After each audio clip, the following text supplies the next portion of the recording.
For those stepping into the exhilarating world of FPV, first-person view drone flying is crucial to dispel a common misconception. Speed isn't the sole measure of an excellent drone or pilots. Many FPV beginners transitions from camera drones and need time to get used to the immersive experience of using FPV goggles. Trying those fancy actions in the beginning will make you feel uncomfortable. Similar to driving a car, FPV flying isn't just about speed.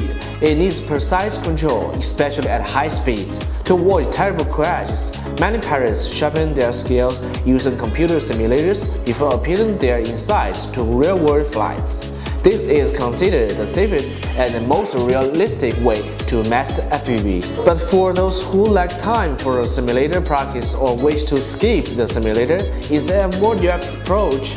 Of course, there is a way. Start with slow and controlled flying.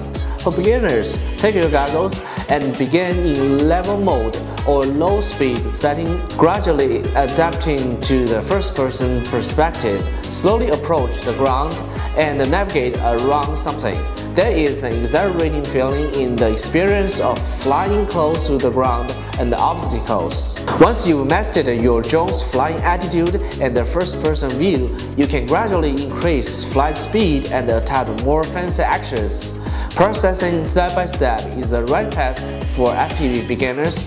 The only way to prevent mid-air disaster is to fully grasp your drone's flying dynamics, ensuring you can confidently control it in any flying scenarios. This is your safety net, capable of rescuing your drone from the edge of disasters. As for my personal practice routine, apart from daily simulator sessions, I enjoy capturing smooth, slow-motion footage to keep myself familiar with the flying feeling of arc mode.